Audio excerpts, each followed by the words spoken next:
7 gentle changes to help seniors find inner peace every day. Small steps, big peace. Dear friend, have you ever noticed that the older you get, the easier it is to notice things that are not as you want them to be in life? One time, while I was sitting in Central Park, New York, I overheard a group of old friends talking. They were talking about all sorts of things, such as the erratic weather, back pain, children who are too busy to visit often, etc. Hearing that, I sighed, sympathizing with them, because I sometimes feel the same way. But at that moment, a man, in his 70s, small in stature but with sparkling eyes, smiled very gently and said, "It's not that life is too troublesome, it's just that sometimes we pay too much attention to it." That sentence was like a gentle breeze blowing into my mind. I wondered, if we change the way we approach each day, will our souls also be more peaceful, without having to wait for circumstances to change?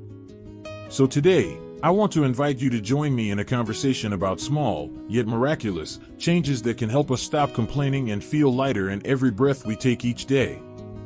It doesn't have to be anything big.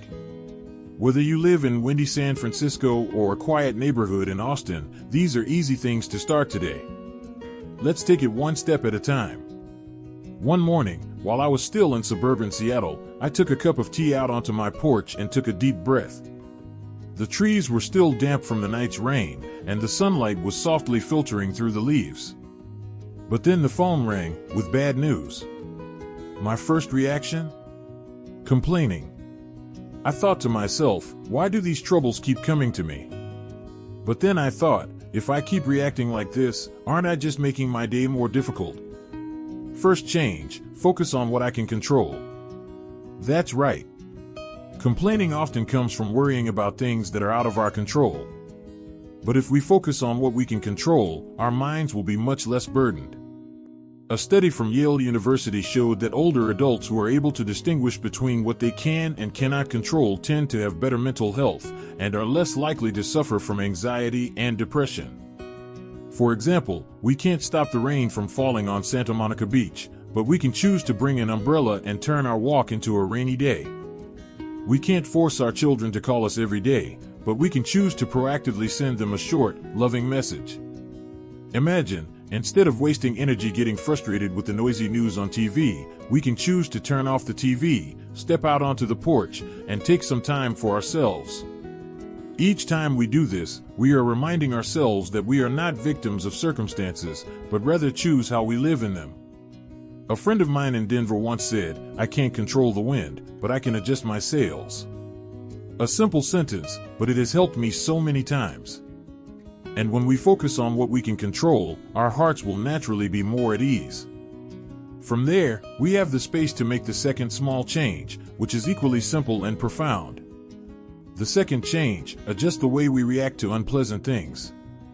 Have you noticed, complaining is actually a natural reflex when faced with something unpleasant. But reflexes, my friend, can be completely trained. For example, driving on I-405 in California, stuck in traffic for an hour. Your first reaction might be to sigh and mumble a complaint. But ask yourself, does that frustration make the car in front of you move faster? Absolutely not. Dr. Viktor Frankl, a famous psychologist and a survivor of a harsh concentration camp, left a profound lesson for life. Between stimulus and response, there is a gap. And in that gap, we have the right to choose. When we realize that we have the right to choose how to react, things suddenly become easier.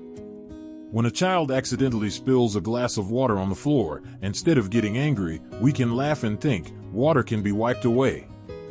When someone accidentally says harsh words, we can choose not to let those words hurt our feelings. An old lady I know in San Antonio once shared, whenever she is upset, she often pauses for 5 seconds before reacting. She takes a deep breath, then decides what to say or do. And she said, thanks to that, her heart rarely gets angry anymore. Practicing to adjust her response is like exercising a muscle. It may be difficult at first, but if we persevere little by little, we will find ourselves feeling lighter every day. And when we have reduced our impulsive reactions and have learned to adjust our minds in the face of adversity, there is one more small change that is enough to bring peace into every breath we take every day. Third change, make time for silence every day. Have you ever sat still, just listening to your own breathing? The world around us is so noisy these days: traffic, TV, phone, news. Even when we're alone, our minds are easily filled with noise. Once, when I was visiting a friend in Colorado, in the quiet mountains, I had the opportunity to experience what people call sacred silence. Just sit still for a few minutes every day. No phone, no TV, no books, no thoughts about what to do next. Just sit still and feel alive. The science has proven it. Harvard research shows that just 10 to 15 minutes of silence a day can significantly reduce cortisol levels, the stress hormone. It doesn't have to be complicated. Just sit by the window in the morning, close your eyes, and listen to the birds. Or in the afternoon, we leisurely walk in the park without listening to music, without taking pictures, just to feel the beat of the world around us. Silence every day will water our souls like rain watering barren land. And little by little, day by day, our hearts will become calm, steady, regardless of the storms out there. Dear friend, when we have focused on what we can control, have learned to adjust our reactions and spend time in silence every day, we will find our hearts have new skies, wider, greener, lighter. But the journey to find peace of mind does not stop there. There are also small habits, very simple, but when we persistently plant them, in no time, our souls will be like a garden full of colors and fragrances. I remember, when I visited an old friend in the suburbs of Portland, we sat together on the porch, looking out at the vast fields stretching to the horizon. The wind blew wildly, the wild grass swayed, and I realized there are things that are very ordinary, but are enough to heal the fatigue in people's hearts. And it was on that afternoon that we talked about another small change, simple but very important. The fourth change: nurture meaningful connections.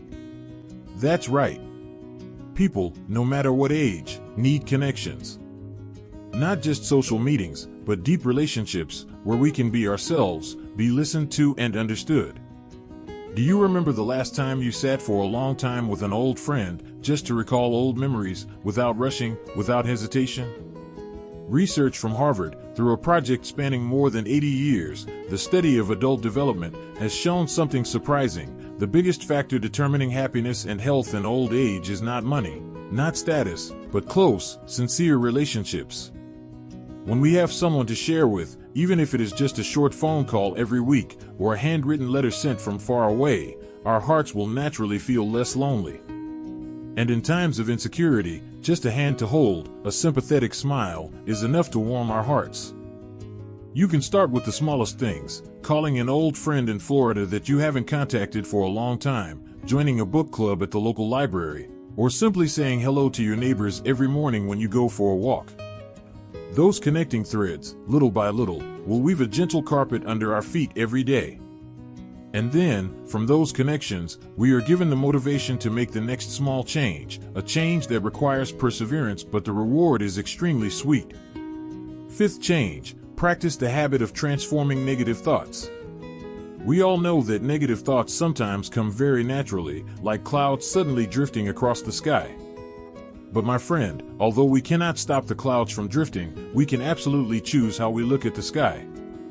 A study from the University of California shows that people who have the habit of identifying and transforming negative thoughts will have a higher ability to mentally recover, less stress and depression, especially in the afternoon of life. So how to do that? A very simple way: every time you find yourself having a negative thought, stop and ask yourself, is there a more positive way to look at the problem? Am I exaggerating the problem? If this were a friend's story, what would I advise them to do? For example, when you think, "I'm no longer useful," you can reframe it as, "I still have a lot of valuable things to share with the world." Or when you think, "Things are bad," try telling yourself, "It's hard, but I'm getting through it step by step." Just like planting a tree, at first you have to patiently nurture it little by little. But then there will come a time when those seeds of positive thinking will sprout into cool green trees, protecting your soul from the harsh sunlight of life.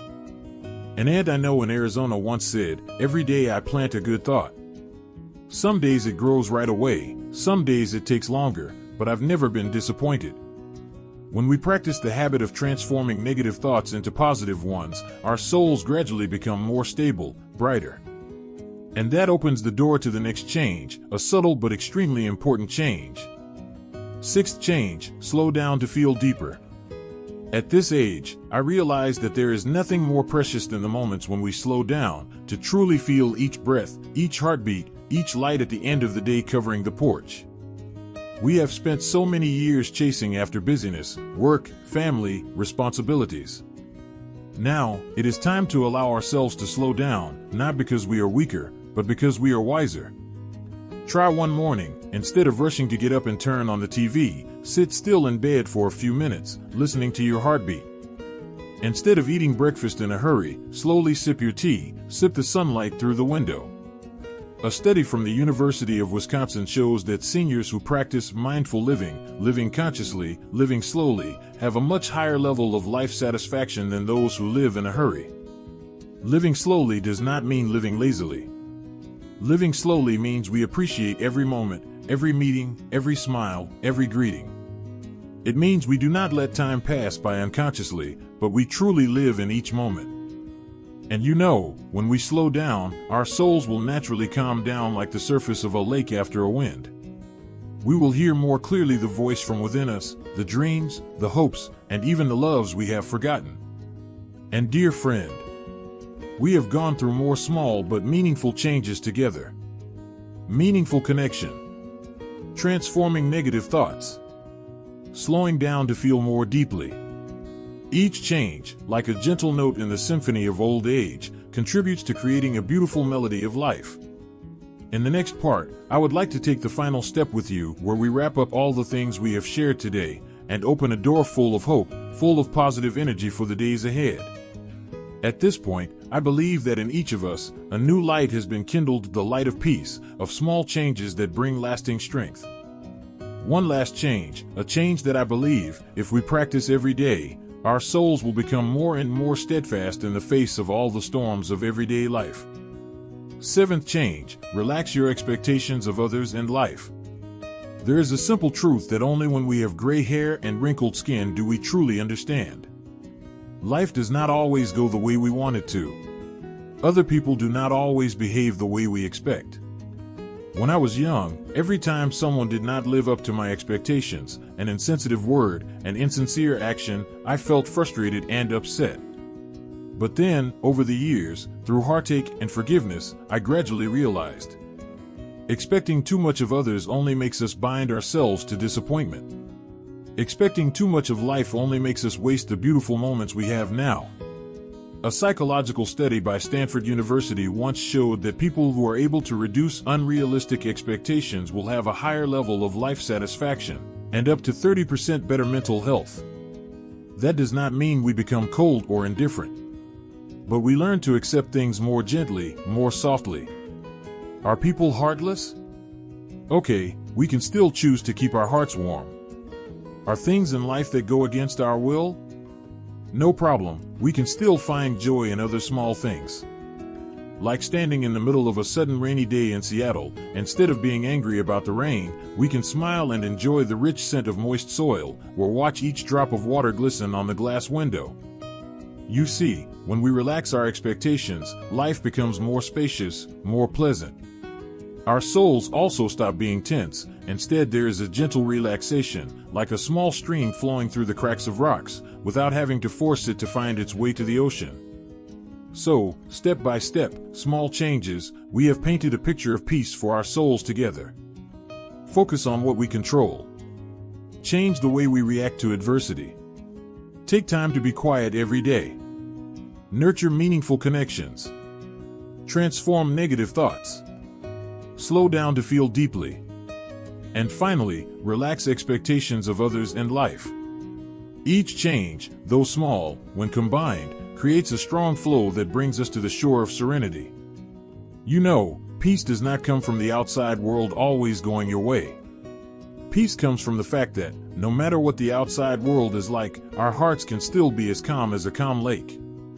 And the good news is, you can absolutely achieve that. No need for great miracles, just start today, with the smallest changes. Before closing this conversation, I want to send you a sincere message. Be kind to yourself. Give yourself enough patience to change little by little. Give yourself enough gentleness to forgive when you stumble. Give yourself enough confidence that, every day, just taking a small step, you are getting closer to the life you desire. And if you have your own stories to share, I would love to hear from you. Please leave a comment below this video. Each story, each emotion of yours can become a valuable source of inspiration for many others. If you find today's content useful, don't forget to like the video and subscribe to the channel. That not only helps us spread more values, but also so that every time there are new videos about health, peace, and happiness, you will be the first to receive them. We have gone through a small journey together today. And I believe that, ahead, your journey will be much more beautiful. Thank you all for listening. Wishing you a full life, peace, and health at every age. Goodbye and see you again in the next conversations.